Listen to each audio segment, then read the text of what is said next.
दोस्तों, डॉक्टर विवेक बिंद्रा और संदीप माहेश्वरी सर के बीच कंट्रोवर्सी तो चल ही रही थी, लेकिन उसी में एक न्यू ट्विस्ट आ गया है। डॉक्टर विवेक बिंद्रा ने संदीप माहेश्वरी सर से पूछा कि मैंने स्कैम कैसे किया, आप भी तो अपने इमेजेस बेचते हो, तो क्या ये स्कैम नहीं है? तो संदीप माहेश्वरी सर ने रिप्लाई देते हुए कहा कि मैं आपको प्रूफ कर दूंगा कि आपने कैसे स्कैम किया है। और आज के इस वीडियो में संदीप माहेश्वरी सर ने पूरे लीगल तरीके से विवेक बिंद्रा को साबित कर दिया है कि उन्होंने स्कैम किया है और एक्चुअली में स्कैम क्या होता है उन्होंने यह भी बताया है। तो इसीलिए दोस्तों, इस वीडियो के लास्ट तक बने रहें, क्योंकि अगर आप लास्ट तक नहीं देखोगे तो आपको समझ में नहीं आएगा कि सही कौन है और गलत कौन है। और मैं एक बात क्लियर कर दूं कि इस वीडियो का सारा क्रेडिट संदीप माहेश्वरी सर को जाता है। तो वीडियो के लास्ट तक बने रहें और अपना राय कमेंट में जरूर साझा करें। तो पहले एक वीडियो अपलोड करी थी बिग स्कैम एक्सपोज के नाम से।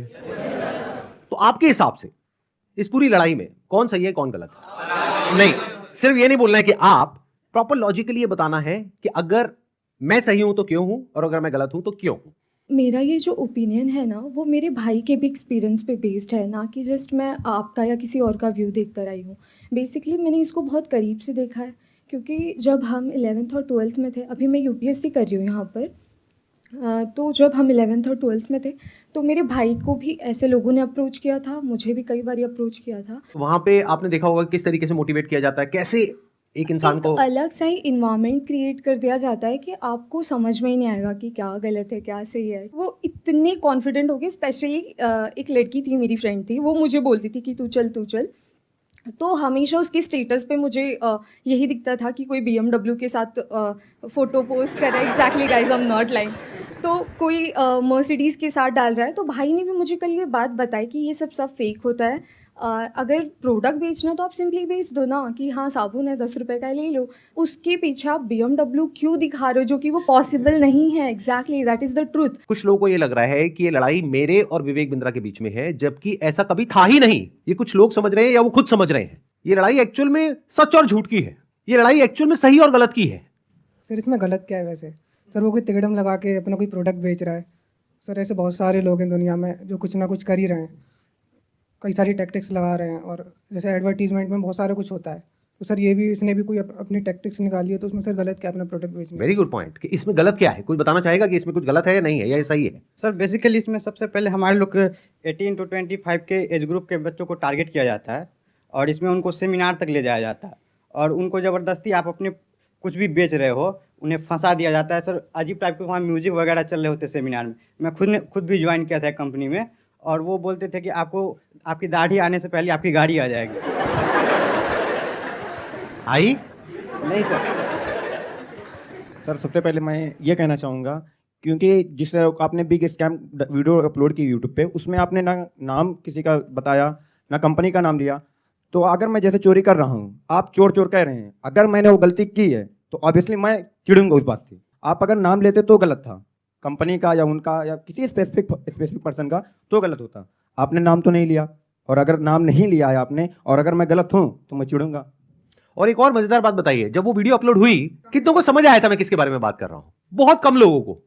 अगर वो कुछ नहीं करते, चुपचाप बैठे रहते, तो 2 दिन में सब भूल भाल जाता वो खत्म हो जाता। मतलब एक टीचर है जो क्लास में सामने खड़े होकर के बोल रही है तुम में से किसी एक ने चोरी करी है, और एक बच्चा खड़ा होकर के बोलता है मैंने चोरी नहीं करी है, मैंने चोरी नहीं करी। अरे नहीं करी तो बैठा रहना चुपचाप।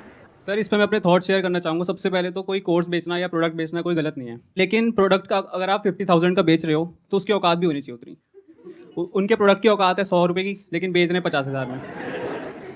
सर एक पॉइंट और मैं शेयर करना चाहूँगा। प्लीज बोलिए। लाइक किसी को पसंद नहीं आया और आप उससे कह रहे हो कि आप दूसरों को सेल करो, तो वो उससे ही बड़ा स्कैम है। असली स्कैम ये है, ध्यान से समझ लो सब लोग, कि एक प्रोडक्ट जो आपको पसंद नहीं आया, आप अपने पैसे वापस मांग रहे हो, लेकिन आपको कहा जा रहा है अगर आपको अपने पैसे वापस चाहिए तो अपने जैसे और 4 बेवकूफ पकड़ करके लाओ और उस पर 30% 35% जो भी है कमीशन लो, और जो आपने पैसा लगाया वो पूरा पैसा आपको वापस। ये स्कैम है। अच्छा, इसी में अगर कोई जेन्युइन प्रोडक्ट हो तो क्या ये स्कैम है? नो सर, नहीं है। ये भी ध्यान से समझ लेना। तो मजे की बात यह है कि जब मैंने स्कैम को एक्सपोज किया तो ऐसी हजारों कंपनीज हैं इंडिया में, उनमें से सिर्फ एक ही कंपनी वाले और उस कंपनी का मालिक नहा धो करके मेरे पीछे पड़ गया। इसका मतलब क्या निकालोगे? अब आ करके कह रहे हैं कि बताओ इसमें स्कैम क्या है। तो ठीक है, मैं बताता हूं स्कैम क्या है, आज अच्छे से बताता हूं और पूरी दुनिया को समझाता हूं कि स्कैम होता क्या है। तो एक काम करते हैं, एक वीडियो देखते हैं उस वीडियो को देखने के बाद में आप लोग अपने व्यूज बताइएगा कि स्कैम है या नहीं है। दोस्तों मेरा नाम नीरज है, मैं राजस्थान जोधपुर से हूँ।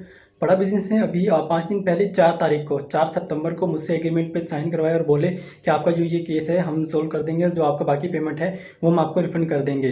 4 तारीख के बाद हमारा एग्रीमेंट हुआ। मुझे सेटलमेंट एग्रीमेंट दिया कि आप एग्रीमेंट पे साइन करो, इसको अच्छे से रीड करो, पढ़ो इसको, फिर आप साइन करके हमें भेजो, तब हम आपका जो पैसा है वो हम आपको रिफंड कर देंगे। मेरा जो अभी पैसा है मैक्सिमम जो है अब 35,000 मेरा पैसा बड़ा बिजनेस में भी बाकी है। लॉस तो अगर मैं बोलूँ तो मेरा कैश का 1 लाख का मेरा लॉस हुआ है 2 साल के अंदर। एक साल मैंने फुल काम किया, डीएमटी भी पैसा खर्च किया, आना जाना बहुत स्ट्रगल किया, लेकिन पैसा नहीं कमा पाया। 1 लाख का मैं लॉस करके बैठा हूँ। लेकिन जो बड़ा बिजनेस को मैंने दिया था उसमें मेरा 35,000 अभी बाकी है बड़ा बिजनेस लेने का। और जो हमारा एग्रीमेंट का साइन हुआ था वो हुआ था 40,000 का। तो मेरा समीर करके नाम है, तो उन्होंने मुझको एग्रीमेंट दिया और बोला कि 40,290 रुपये जो अमाउंट है वो आपके हम अकाउंट में ट्रांसफ़र कर देंगे जब आप एग्रीमेंट साइन करके हमें भेजोगे उसके बाद। तो मुझे 2-3 दिन बोलते रहे, सर कल होगा, परसों होगा, 24 घंटे 48 घंटे ऐसे बोलते लास्ट में आके बोला सर आपको रिफंड नहीं होगा, आप हमारे रिफंड कैटेगरी में नहीं आते। और उसके बाद मेरे को बोला सर हमारे एक सीनियर आपको कॉल करेंगे, लेकिन उनके किसी भी सीनियर्स का मेरे पास कॉल नहीं आया, ना मुझे व्हाट्सएप पे रिप्लाई दे रहे हैं। यहाँ पे कुछ पोस्ट हैं वो भी मैं आपको शेयर कर दूंगा स्क्रीनशॉट, जो आप देख सकते हो कि कितना बड़ा मेरे साथ फ्रॉड हुआ है। तो अगर आपको भी ऐसे सेटलमेंट एग्रीमेंट दिया जाता है कि आप साइन करिए और आपको पैसा हम रिफंड दे देंगे, तो मेरे दोस्तों ये बिल्कुल भूल कर भी मत करना एग्रीमेंट साइन। पहले आप उनको बोलो कि पहले पेमेंट दो, उसके बाद हम एग्रीमेंट साइन करेंगे। देखो भाई एग्रीमेंट भी क्या है, क्योंकि हम मिडिल क्लास फैमिली से गरीब लोग हैं, हमें सिर्फ अपने काम से मतलब होता है ना। तो हमें जब अपना पैसा मिल जाएगा तो हम पैसा लेके हमें क्या करना बड़ा बिजनेस है ना, हम उनके बारे में नेगेटिव क्यों बोलेंगे। उसके बाद इन्होंने मुझसे वीडियो भी बनवाया, मेरा यूट्यूब चैनल था वो भी डिलीट करवा दिया, व्हाट्सअप ग्रुप भी डिलीट करवा दिया, लेकिन मेरा पैसा इन्होंने रिफंड नहीं किया। जो उन्होंने बोला मैंने वो किया, लेकिन मेरा पैसा इन्होंने रिफंड नहीं किया है। इसलिए मैं दोबारा से वीडियो बनाना सोशल मीडिया पर, जब तक मेरा पैसा नहीं मिल जाता है मैं तब तक वीडियो बनाता रहूँगा और अपनी लड़ाई में लड़ता रहूँगा। अगर वो मेरी तरफ लीगल एक्शन भी मेरे ऊपर लेंगे तो उसका मेरे को कोई दिक्कत नहीं है, क्योंकि वैसे भी हम बर्बाद हो चुके हैं, हमारा पूरा सब कुछ है जो उजड़ चुका है ना। तभी इससे बुरा हमारे साथ जो भी होगा वो देखा जाएगा, और जो बुरा हमारे साथ हो चुका है इससे ज़्यादा बुरा हमारे साथ नहीं हो सकता है ना, और ना भी वो कर सकते। जितना बुरा होना था वो हमारे साथ हो चुका है। मैं जब भी आईबीसी के बारे में सोचता हूँ मुझे ऐसा लगता है कि मेरा पैसा भी बर्बाद हो गया, मेरा टाइम भी बर्बाद हो गया। मैंने इतना ट्रस्ट किया था विवेक बिंद्रा जी पर, मेरा ट्रस्ट भी चला गया और मुझे सुसाइडल थॉट आते हैं। और मैं अगर कंपनी मेरा पैसा रिटर्न नहीं करती है तो मैं सुसाइड करूँगा। और मैंने 10-12 वीडियो बना करके अलग अलग चैनल पर डाल दिए हैं और शेड्यूल कर दिया है। मेरे ना होने के बाद वो वीडियोस रिलीज होते जाएंगे जिसमें मैंने बताया है कि किस तरीके से मैंने डॉक्टर विवेक बिंद्रा जी का वो सब भी लगा दिया कि मेल पर कि मैंने पैसा डाला था, और मेरा चैनल स्ट्राइक पड़वा दी गई है। और मुझे बोलने की भी वो नहीं दिया कि मैं बोल सकता हूँ, इसलिए मैं ये बिल्कुल नए चैनल पर ये वीडियो डाल रहा हूँ। और मैंने 10-12 वीडियोस और बना के रखे हैं जो मैं 10-12 अलग अलग चैनल्स पर मैंने डाल दिया, अपलोड कर दिया है, शेड्यूल कर दिया है। अगर बड़ा बिजनेस की टीम मुझे मेरा पैसा नहीं लौटाती है तो मेरे पास कोई ऑप्शन नहीं रहेगा, क्योंकि मुझे अभी फ़िलहाल में वो पैसा चाहिए कैसे भी करके, क्योंकि जिन लोगों से मैंने पैसा लिया है वो लोग डे नाइट मुझे परेशान कर रहे हैं। मैं आपको बताना चाहूंगा कि ये वीडियो हमने रिकॉर्ड नहीं करी है, ये यूट्यूब पर अवेलेबल है, और ऐसी 1-2 नहीं बहुत सारी वीडियोस अवेलेबल हैं अलग अलग लोगों की, और बहुत सारे ऐसे बच्चे हैं जिन्होंने ब्याज पे पैसा लिया है। हम लोग शायद समझ भी नहीं सकते कि इन लोगों के ऊपर क्या बीत रही है, और ऐसी 1-2 नहीं बहुत सारी वीडियोस हैं, आप जाकर के यूट्यूब पे सर्च कर सकते हैं। अब जरा इस इंसान के बैकग्राउंड को देखो कि इंसान है कौन। ये अपने नाम क्या लगाते हैं, डॉक्टर। जब यहां पर ये आए थे तो मुझे लगा था डॉक्टर है,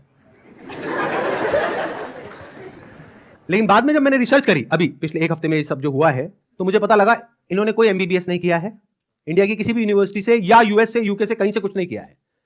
कहां से डिग्री मिली है, कैसे मिली है, वो अगर आप थोड़ा सा रिसर्च करोगे तो आपको समझ आ जाएगा। किसने बोला पाकिस्तान से? देखो मैं आपको हिंट देता हूं, पाकिस्तान इंडिया का नेबर है, ऐसे ही इंडिया का एक नेबर है बांग्लादेश, श्रीलंका।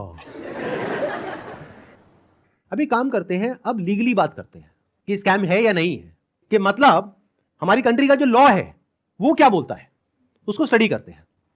उसके लिए मेरे पास में कुछ डॉक्यूमेंट्स हैं, इसका मैं लिंक दे दूंगा अपने वीडियो के डिस्क्रिप्शन में नीचे, तो आप क्लिक करके डायरेक्टली जाकर के गवर्नमेंट की जो वेबसाइट्स हैं वहां पे जाकर के देख सकते हैं, पढ़ सकते हैं। ये मैं नहीं कह रहा हूं, हमारी कंट्री की गवर्नमेंट कह रही है, ये उनके नोटिफिकेशंस हैं।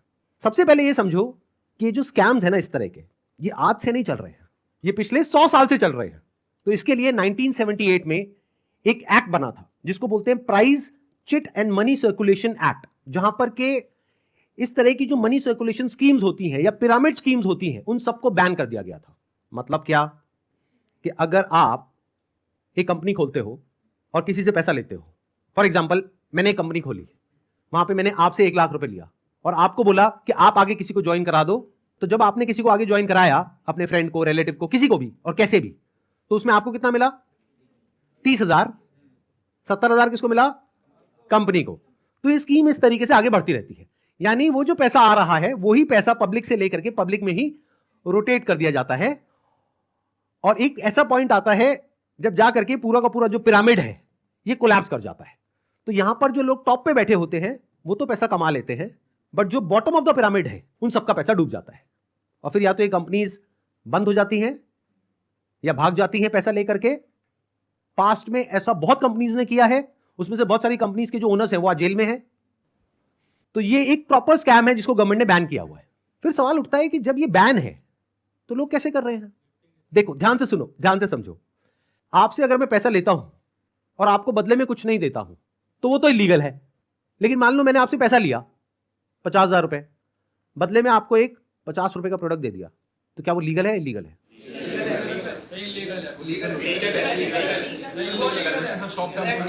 हो गए ना कंफ्यूज? तो ये एक लूपहोल है, ये जो लॉ है उसके अंदर, इसको ये लोग यूज कर रहे हैं। मतलब गवर्नमेंट ने क्या कहा कि अगर आप किसी के घर का दरवाजा तोड़ते हो और अंदर जाते हो और चोरी करते हो तो आपको सजा होगी।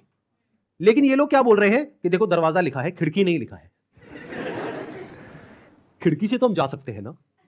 तो जो कंपनीज जेन्युइन है और जो फेक है उसमें सबसे बड़ा फर्क क्या होता है कि जो प्रोडक्ट है अगर लोग उसकी वजह से ज्वाइन कर रहे हैं और वही एडवर्टाइजिंग में कहा जा रहा है, वही उसका ओनर कह रहा है, तब तो वो जेन्युइन है। मेरे हाथ में ये रिजर्व बैंक ऑफ इंडिया का सर्कुलर है। इसमें क्लियरली आरबीआई ने यानी रिजर्व बैंक ऑफ इंडिया ने कॉशन किया है public against multi level marketing activities. इसमें मैंने कुछ पॉइंट्स को हाईलाइट किया हुआ है, उसको मैं एक बार आपको एक्सप्लेन कर देता हूं। Income under such schemes majorly comes from enrolling more and more members from whom hefty subscription fees are taken rather than from the sale of products they offer। तो ये आरबीआई का कहना है। मतलब देखना ये है क्या वो जो प्रोडक्ट है और सर्विस है उसका जो प्राइस है वो मार्केट से थोड़ा ज्यादा है या बहुत ज्यादा है। अब आपको एक बहुत मजेदार बात बताता हूं। ये सिखा रहे हैं 10 दिन का एमबीए। 10 दिन में कौन सा एमबीए होता है? मतलब इस हिसाब से आईआईएम और ये जितने टॉप एमबीए कॉलेजेस हैं उसकी प्रिपरेशन के लिए लोग कोचिंग में जाते हैं, तैयारी करते हैं कैट को क्रैक करने के लिए, उस सबकी तो कोई जरूरत ही नहीं है। साक्षात विवेक बिंद्रा जी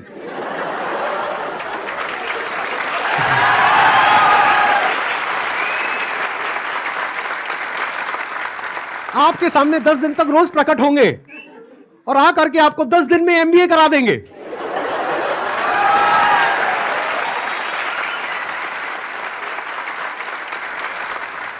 प्रोफेसर साहब एक बात बताइए, आपने अपनी वीडियो में बोला कि एक इमेज मैं 20,000 रुपए की बेच रहा हूं, तो क्या वो स्कैम नहीं है? और वो 50,000 का कोर्स बेच रहे हैं तो वो स्कैम है? इसका क्या मतलब है? मतलब भाई साहब ये है कि मेरी जो 20,000 की इमेजेस हैं वो कौन खरीदता है? आप में से कोई भी है जिसने आज तक मेरी कोई भी इमेज खरीदी? Not even a single person. तो हमारी इमेजेस कौन खरीदता है?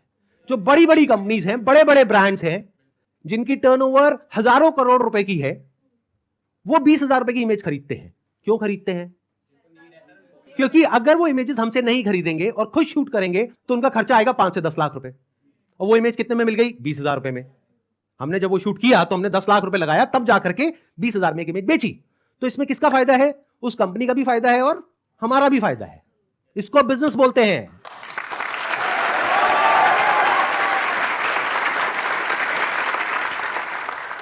देखते हैं आरबीआई और गवर्नमेंट ऑफ इंडिया क्या कहती है उनके बिजनेस मॉडल के बारे में। The Reserve Bank has also said that acceptance of money under money circulation, multi-level marketing, pyramid structures is a cognizable offense under the Price, Cheat and Money Circulation Banning Act 1978. Members of public coming across such offers, ध्यान से सुनना, should immediately lodge a complaint with the state police। ये RBI कह रही है कि अगर आपके साथ में ऐसा कुछ हुआ है तो आपको क्या करना है, you should immediately launch a complaint with the state police. अब एक और नोटिफिकेशन है जो बहुत इंपॉर्टेंट है, इनफैक्ट मोस्ट इंपॉर्टेंट है इस पूरी की पूरी डिस्कशन के लिए। जितनी भी एमएलएम स्कीम्स चल रही हैं, पिरामिड स्कीम्स चल रही हैं, डायरेक्ट सेलिंग कंपनीज चल रही हैं, एफिलिएट मार्केटिंग कंपनीज चल रही हैं, कि वो लीगल है या इलीगल है, ये कैसे समझा जाए। तो इसके लिए गवर्नमेंट ऑफ इंडिया ने 2021 में एक बहुत ही अच्छा स्टेप उठाया। ये मेरे हाथ में एक नोटिफिकेशन है गवर्नमेंट ऑफ इंडिया का, मिनिस्ट्री ऑफ कंज्यूमर अफेयर्स का। उसमें क्या कहा गया है, ये टोटल 13 पेज का डॉक्यूमेंट है, जिसमें क्या कहा गया है, the central government hereby proposes to frame consumer protection direct selling rules 2021। 2021 में आए थे ये, इसके बारे में बहुत लोगों को पता ही नहीं है, इसलिए ये स्कैम इतने आसानी से चल रहे हैं। अगर पता हो तो इनकी दुकान 2 दिन में बंद हो जाए। डिटेल में अगर आप जानना चाहते हैं इसमें क्या क्या लिखा हुआ है, तो नीचे यहाँ पे डिस्क्रिप्शन में आपको लिंक मिलेगा, उस पर क्लिक करके आप देख सकते हैं और पढ़ सकते हैं इसको। मैं बस शॉर्ट में कुछ पॉइंट्स मैंने हाईलाइट करे हुए हैं, वो आपको बताता हूं जो समझना बहुत जरूरी है। It applies to all models of direct selling, whether it is multi level, whether it is single level, whether it is affiliate, किसी भी स्ट्रक्चर से आप सेलिंग कर रहे हो तो आपको इन रूल्स को फॉलो करना है। सबसे पहला रूल क्या है, it has no provision that a direct seller will receive remuneration और incentives for recruitment oblique enrolment of new participants in the direct selling business except as a result of sale of goods और services by them. मैं इसको थोड़ा सरल भाषा में translate करके बताता हूं। इसमें कहा जा रहा है, आप अगर एक डायरेक्ट सेलिंग कंपनी हो तो आपकी कंपनी में जो डायरेक्ट सेलर्स हैं उनको जो पैसा मिल रहा है या इंसेंटिव मिल रहा है या कमीशन मिल रहा है, वो नए मेंबर्स को एनरोल करने पर नहीं मिलना चाहिए, बल्कि वो मिलना चाहिए फॉर सेल ऑफ गुड्स और सर्विसेज बाय देम। वो जो कंपनी गुड्स और सर्विसेज दे रही है उसकी वैल्यू क्या है, अब ये कौन डिसाइड करेगा, जिन्होंने वो परचेज किया। अगर तो उन्होंने 50,000 का कोर्स परचेज किया इनकी कंपनी से और वो सब सेटिस्फाइड है तो कोई प्रॉब्लम ही नहीं है। बट अगर उसमें से 99% लोग सेटिस्फाइड नहीं और अपना पैसा वापस मांग रहे हैं और ये पैसा वापस नहीं कर रहे हैं, तो ये स्कैम है ना। बिंद्रा जी आपने पूछा था ना क्यों है ये स्कैम, तो बता रहा हूं आपको। इसमें कहा गया है, इट अलाउज और provides for a buy back or repurchase policy for currently marketable goods which are not unpacked or services sold to the participant at the request of the participant at reasonable commercial terms। मतलब कि कोई buy back का option होना चाहिए। किसी company ने आपको 50,000 रुपए के कुछ प्रोडक्ट्स या सर्विसेज दे दी, अब आप कहते हो मेरे किसी काम की नहीं है, तो अब आप उसका क्या करोगे, उस कंपनी को एक बाय बैक पॉलिसी देनी पड़ेगी।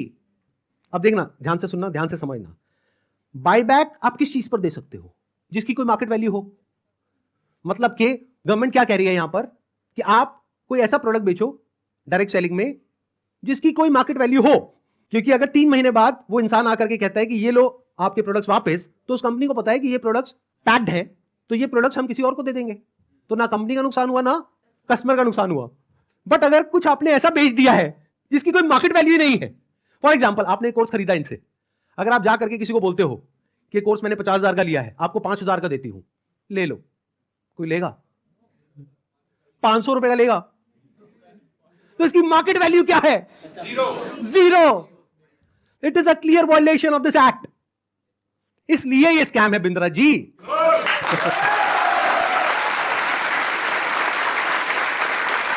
उन्होंने एक बहुत बड़ी गलती कर दी। It was never meant to be Sandeep Maheshwari versus Vivek Bindra, it was just an awareness video. जबरदस्ती आकर के बीच में छलांग मारी है उन्होंने, जबरदस्ती। मेरा मकसद सिर्फ किसी एक पर्सन को टारगेट करना नहीं है, बल्कि सबको अवेयर करवाना है कि देखो दुनिया में ऐसा कुछ हो रहा है, तो बच करके रहो। Mis selling means recklessly misrepresenting a product और service in order to successfully complete a sale. It also includes providing consumers with misleading information about a product or service. This can involve omitting key information, मतलब key information आप उनसे छुपा रहे हो about a product, or providing information that makes the product appear to be something it is not. मतलब कि अगर सरल भाषा में बोला जाए तो आप ऐसा नहीं कर सकते कि आप दिखा कुछ और रहे हो और दे कुछ और रहे हो। उन्होंने अपनी एक वीडियो में नहीं, पता नहीं कितनी वीडियोस में खुलेआम खुद उन्होंने, विवेक बिंद्रा ने खुल करके बोला है कि अगर आप महीने का 10 लाख रुपए नहीं कमा सके तो मैं आपके सारे पैसे वापस कर दूंगा। अब एक सबसे इंपॉर्टेंट क्लॉज आ रहा है, इसके बाद मैं एक वीडियो प्ले करूंगा।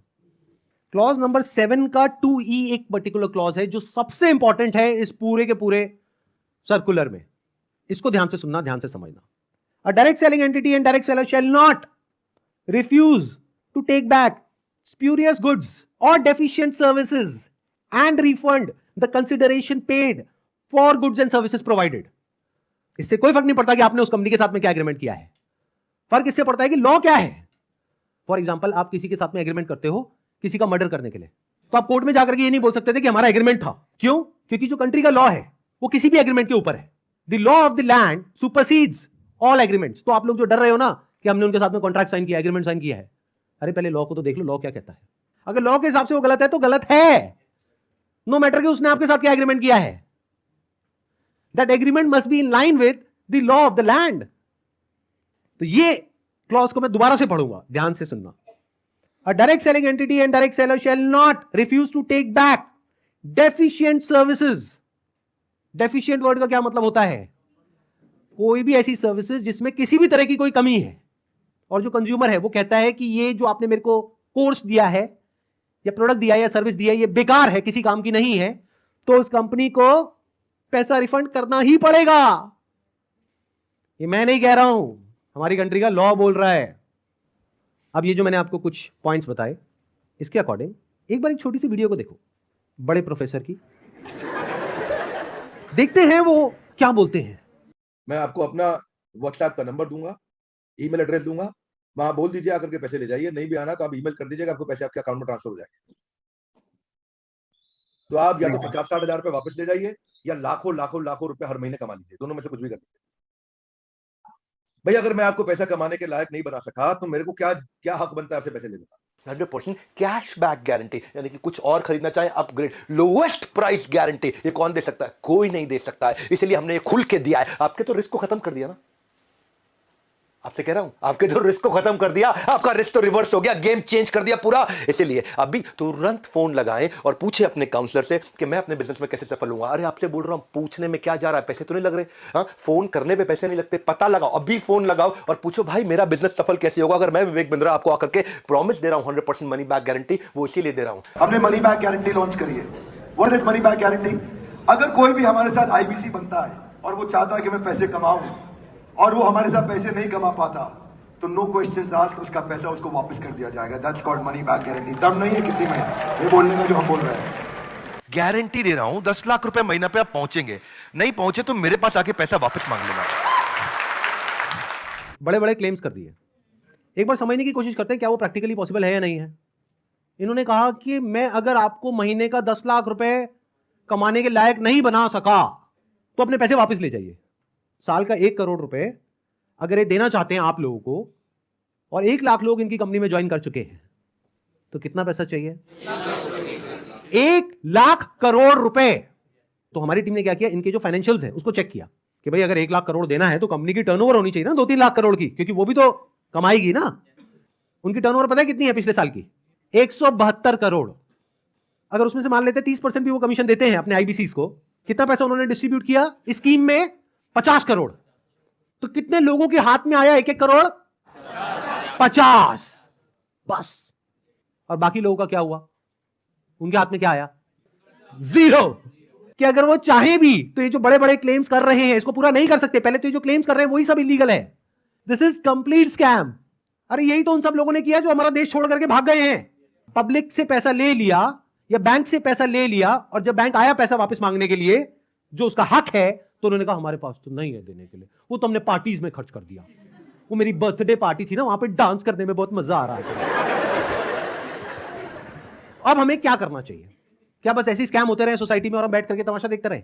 सर हमें एक्शंस लेना चाहिए। फर्स्ट ऑफ ऑल एफआईआर जिनके साथ हुआ है उन्हें एफआईआर फाइल करना चाहिए। लॉ को एक बार देखना चाहिए। नहीं समझ आ रहा है तो जिसको समझ है लॉ की उसके पास जाना चाहिए, उससे समझना चाहिए। एंड पिटिशन नाम की चीज़ होती है, पब्लिक इंटरेस्ट लिटिगेशन, तो वो फाइल करनी चाहिए उनके खिलाफ, जिससे जो ये स्कैम्स हो रहे हैं वो ख़त्म हो। बिकॉज मॉरली ये मतलब गलत है। जिनका पैसा जा रहा है वो डिप्रेशन में जाके गलत कदम भी उठा सकते हैं एंड इससे हमारे देश का यूथ ख़त्म होता जा रहा है जो इस देश को आगे लेके जाएगा। सो जो लीगल एक्शंस हैं वो लेने चाहिए। इस एक्शन को हम 2 कैटेगरीज में डिवाइड कर रहे हैं। एक वो जिनके साथ में स्कैम हुआ है, एक वो जिनके साथ में नहीं हुआ है। मान लेते हैं 1 लाख लोग हैं जिनके साथ में स्कैम हुआ है, यानी कि उनका पैसा ये कंपनी मार करके बैठी है और वापस नहीं कर रही है, तो उन्हें क्या करना चाहिए? सबसे पहले जा करके एफआईआर करनी चाहिए। अगर वो पुलिस वाले एफआईआर नहीं करते हैं तो उनको सारे सर्कुलर्स दिखाने चाहिए कि भाई आरबीआई ने कहा है, आप ये लिख करके दे दो हमको कि आप एफआईआर नहीं कर सकते इनके अगेंस्ट, तो उन्हें एफआईआर लॉन्च करनी ही पड़ेगी। और अगर इंडिया के अलग अलग पार्ट्स में बहुत सारे लोग इस तरीके से एफआईआर लॉन्च करते हैं तो जितनी भी हायर अथॉरिटीज हैं लाइक सीबीआई एंड ईडी वो सब एक्शन में आ जाएंगी। मतलब उनको भी आइडिया लगेगा कि ये कोई छोटा मोटा स्कैम नहीं है, 500 करोड़ का स्कैम है, छोटा अमाउंट नहीं होता है। और ये पैसा किसका है? पब्लिक का है। और पब्लिक में भी एक बार को मान लो किसी 50-60 साल के आदमी का होता तो मुझे इतना दर्द नहीं होता। 18-19 साल के बच्चे का है जिसकी जेब में 50 रुपए नहीं होते हैं। तो पहला क्या है, अगर आपके साथ में ऐसा कुछ हुआ है तो नंबर 1 एफआईआर लॉन्च करो। नंबर 2, अभी तक मैं इसमें डायरेक्टली इन्वॉल्व नहीं था लेकिन अब हो गया हूं, तो अब आप लोग अकेले नहीं है। मेरा एक सिंपल सा प्लान है कि मैं अपने चैनल पर मोनेटाइजेशन ऑन करूंगा, वहां से मेरे पास में कुछ पैसा आएगा। मान लो 2-3 महीने में मेरे पास में 1 करोड़ रुपए आ जाता है, तो इस 1 करोड़ को मैं यूज करूंगा इंडिया की सबसे अच्छी लॉ फर्म को हायर करने के लिए, जो कि इन लोगों को रिप्रेजेंट करेगी जिनके साथ ये स्कैम हुआ है। उसका पैसा कहां से आएगा? मेरे चैनल पे जो एड्स रन होंगी अगले 2-3 महीने तक, वहां से आएगा। अगर उस पैसे की मुझे जरूरत पड़ी तो, अगर उतना पैसा मैं खुद अरेंज कर पाया तो मैं एड्स ऑन नहीं करूंगा, लेकिन अगर मैं अपने बेस पे अरेंज नहीं कर सकता हूं तो मैं एड्स ऑन कर दूंगा। तो तैयार रहना, कल को बोलना मत कि एड्स कहां से ऑन हो गई। जरूरत पड़ी तो मैं 1-2 महीने के लिए एड्स ऑन करूंगा, फिर बंद कर दूंगा जैसे ही मेरे पास में उतना पैसा आ जाएगा जितना उस लॉ फर्म को देना है। फिर वापस से अगर मेरे पास में पैसा खत्म हो गया उनको देने के लिए 6 महीने बाद, फिर से एड्स ऑन कर देंगे। अपने घर की खेती है, क्या दिक्कत है?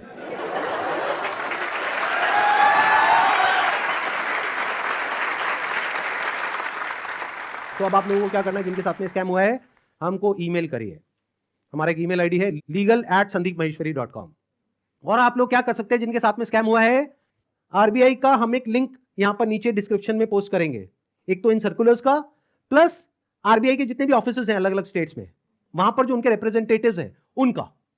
तो आप क्या कर सकते हैं जिनके साथ में ऐसा कुछ हुआ है, एक लेटर लिखिए छोटा सा, उसमें जो भी मन में है इंग्लिश में हिंदी में लिख दीजिए कि आपके साथ में ये हुआ ये हुआ ये हुआ ये हुआ, और आपको अपना पैसा वापस चाहिए लेकिन वो पैसा वापस नहीं कर रहे हैं।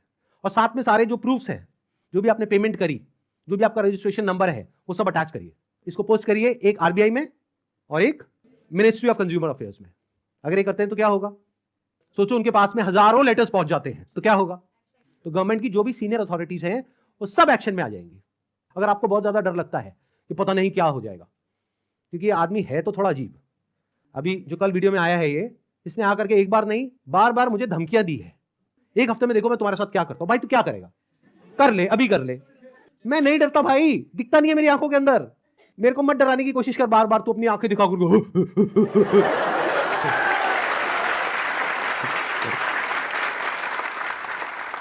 अगर मेरे को एक्चुअल में कुछ हो गया अगले 1 हफ्ते में तो सारा शक किस पे जाएगा, है ना? कैसा प्रोफेसर है, थोड़ा तो बुद्धि यूज कर, थोड़ा तो लॉजिक नाम की चीज यूज कर।